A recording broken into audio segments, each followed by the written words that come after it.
If you think immigration is just politics, then this story will change your mind. A 22-year-old nursing student goes for a morning run on a college campus in Georgia. She never comes home. The man who killed her was not some mystery stranger from nowhere. He was already in the system, already arrested, already on immigration's radar. And still, he was walking free. Her name was Laken Riley. His name is José Antonio Ibarra, a Venezuelan national who entered the United States illegally and was later convicted of murdering her while she jogged near the University of Georgia campus. This is not a movie. This is not what if. This is a real case that helped change immigration law and led to something now called the Laken Riley Act, a law that forces immigration officers to lock up certain non-citizens when they are arrested for crimes like theft, burglary, or any crime that causes serious injury or death.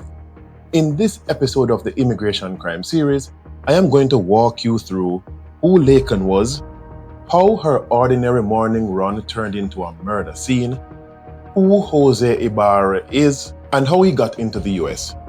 The immigration failures that got him staying here after multiple arrests, and how her death caused and created one of the toughest immigration laws in recent years. So, stay tuned.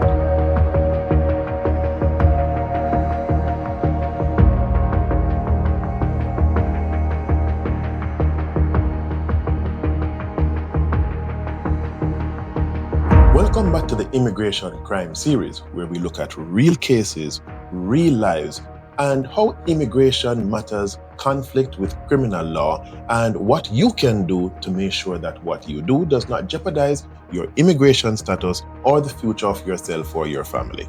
Now let's look at the person who is at the center of all of this, who is Laken.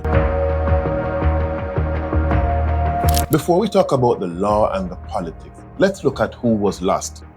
Laken Riley was 22 years old, a nursing student at Augusta Nursing Student in Athens, Georgia. Friends and family describe her as grounded in her faith, passionate about helping people, and a friendly personality. She ran cross-country in high school, deep into fitness, and she was deeply involved in helping persons and healthcare. On social media and in interviews, her loved ones speak about her smile, her discipline, and how she was always encouraging others. She was not out partying or troubling others. She was doing everything right, studying, training, staying focused on her future. On the morning of February 22, 2024, she did something millions of others do every day. She went for a run. This was near the University of Georgia's campus because there is a recreated natural area, trails, woods, and Lake Herrick inside of Oconee Forest Park. It's the kind of place students use to clear their heads, jog, walk, listen to music, praying, and just about thinking about life. That's where Laken planned to run. She had no idea that a man who was not even supposed to be in the country would be there as well. Now let's talk about the man on the other side of the story, José Antonio Ibarra. He is a Venezuelan national. According to federal records and government letters released after the murder, he entered the United States illegally in 2022 and was taken into custody at the southern border. But instead of being detained long-term, he was paroled into the country. Now that word parole, it is important. In immigration law, parole is supposed to be used sparingly, usually for urgent humanitarian reasons or significant public benefits. In this case though, the Department of Homeland Security later admitted that he was paroled because of capacity issues. In other words, there wasn't enough detention room at the time, so he was released while his immigration case was pending. He eventually made his way into Athens, Georgia, and once he got there, he did not live quietly. Local records and reporting show that before Laken was killed, Ibarra had already been arrested for driving under the influence, driving without a license, charged with shoplifting at least twice, and he even failed to appear in court for one of those charges. So think about the mix here. Someone who entered illegally, released into the interior instead of being held, then picked up on multiple charges including theft and DUI, and yet he was still free, living in the community on the day Laken went for that run. This is where immigration policies, local law enforcement, and public safety start crashing into each other. It started like any other morning. It's February 22, 2024, in Athens, Georgia. The sun is up. Campus is waking up. Students are getting ready for class, grabbing coffee, scrolling through their phone. Somewhere in a dorm or in an apartment, 22 Laken Riley is getting ready for her run. At 8:55 a.m., she sends a simple text to her mother. Good morning. About to go for a run if you are free to talk. A few minutes later, at 9:03 a.m., her mother calls her. They talk the way mothers and daughters talk. Nothing about that call says that this is the last time they will speak. At 9:05 a.m., campus cameras pick her up. She is jogging, phone in hand, heading towards a Forest Park near Lake Herrick, that quiet green space students used to walk and run. At 9:06 a.m., the camera catches her one last time as she turns towards the wooded trail, and then nothing. That's the last image of Laken alive that any camera will ever record. Somewhere between 9:06 and 9:30 a.m., everything changes. According to prosecutors and court records, José is already out that morning. He is seen in dark clothing with a hat and a hoodie, moving around near student housing earlier that morning. Prosecutors later describe him as hunting for females. First around graduate housing, then towards the trails. Around 9:11 a.m., in the middle of that wooded area, Laken's phone dials 911. Hello, this is Clark County 911. Can anyone hear me? A 911 dispatcher answers, but the call suddenly cuts off. When they try to call back, nobody picks up. Later in court, investigators explained that the call was ended from her phone during what was expected or thought to be the struggle. Later, her smartwatch and phone paints a picture of what happened next. Her movement shifts around 60 to 65 feet off the main trail into the woods. Her heart rate spikes, then suddenly drops. And just before 9:30 a.m., her movement stops completely. Her heart stops completely. Prosecutors say during this time, Ibarra attempted to sexually assault her. He partially removed some of her clothing.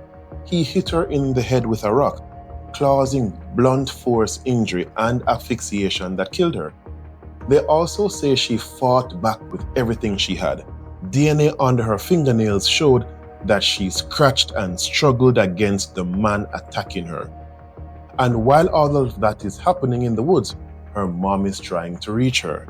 Texts, calls, no answer. Time passes. At 12:07 p.m., her roommate calls University of Georgia campus to report her missing.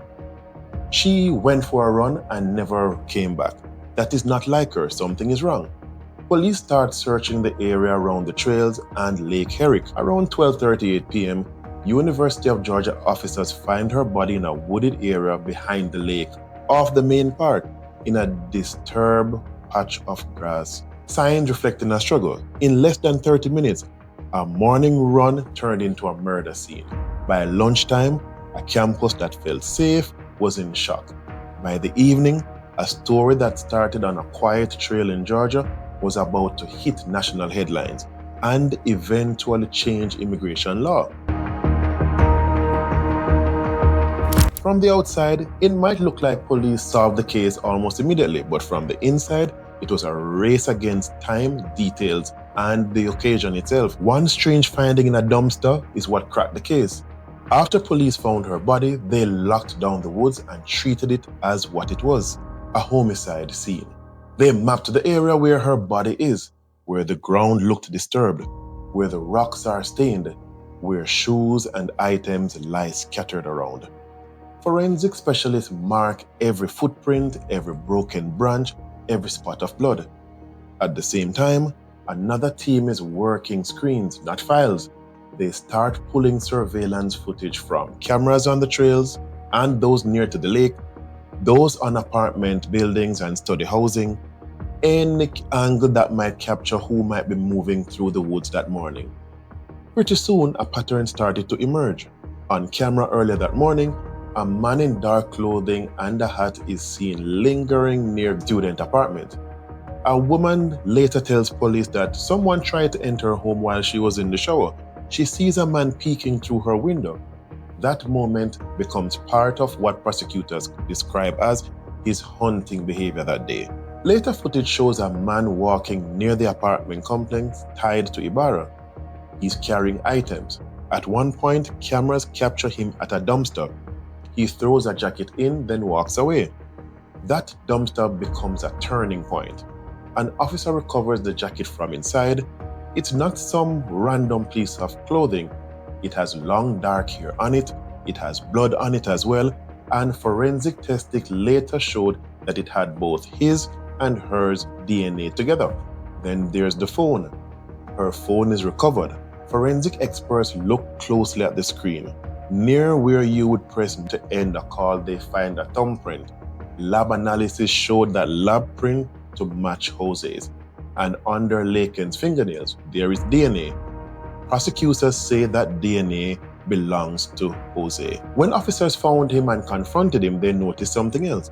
He had visible injuries, scratches and marks on his hands, necks, and body. Those were consistent with a recent struggle. Now put yourself in the detective's position. A young woman murdered on a trail, a man caught on camera near a woman's housing that same morning, a jacket with her DNA and his DNA in a dumpster where he lives, a thumbprint on her phone, his DNA under her fingernails, and fresh scratches on his body.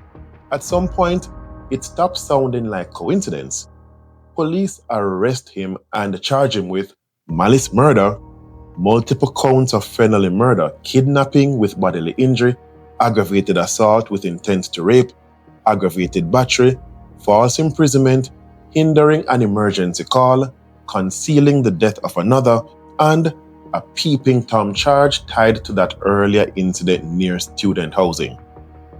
Later, his defense team will argue that the evidence is circumstantial, that other possibilities exist. They will even try to raise questions about whether or not his brother could have been involved as well. But when all the pieces are laid out in court, the video, the phone, the jacket, the DNA, the injuries, the judge is not convinced by those doubts. And that leads us to what happens next. Fast forward to November 2024. Ibarra makes a very unusual choice. He waives his right to a jury trial. That means there is no jury of 12 citizens. Instead, one judge hears all the evidence and decides his fate. On November 2024, the judge finds him guilty on all counts. He has been sentenced to life in prison without the possibility of parole. Unless some extreme legal twist happens later, he will never leave prison. The murder of Laken Riley didn't just shake a campus, it shook the entire national conversation on immigration. Members of Congress picked it up. Hearings, conferences, and press releases. Her name starts appearing in speeches. Out of that comes the Laken Riley Act. This law, signed by President Trump in January 2025, makes several major changes. One, it requires mandatory detention, no bond, for any non-citizen arrested for certain crimes including theft and shoplifting, burglary and larceny, assaulting a law enforcement officer, and any crime that results in death or serious bodily injury. Two, it tightens parts of the Immigration and Nationality Act, limiting the ability of immigration officials to release certain arrested non-citizens back into the community. And three, it gives states more tools to pressure the federal government if they feel that immigration laws are not being enforced strongly enough. Now, what does all of this mean for you? Especially if you are undocumented, on a visa, a green card holder, or a part of a mixed status family. If you are not a citizen, your margin for error is smaller. That's just the reality. Criminal trouble plus immigration status is a dangerous combo. For non-citizens, every encounter with the criminal legal system is like flipping a double switch. One switch for the criminal case and one switch for immigration consequences. DUI, shoplifting, domestic disputes and fraud, whatever it is, once it is on your record, it does not just live there, it lives in your immigration file as well. Laws like the Laken Riley Act makes it more likely that those arrests will lead to detention, removal, and long-term bans. Now, if this episode helped you understand how immigration, crime, and policies collide in real life, do 3 things for me. Like this video so YouTube knows people want real, fact-based information and content, not rumors. 2, subscribe if you want more true immigration crime breakdowns and practical education on how the immigration system works in the US. And 3, in the comments type immigration crime series and tell me what part of this case hit you the hardest. Thank you for the privilege of your time. Thank you for watching and see you in the next video.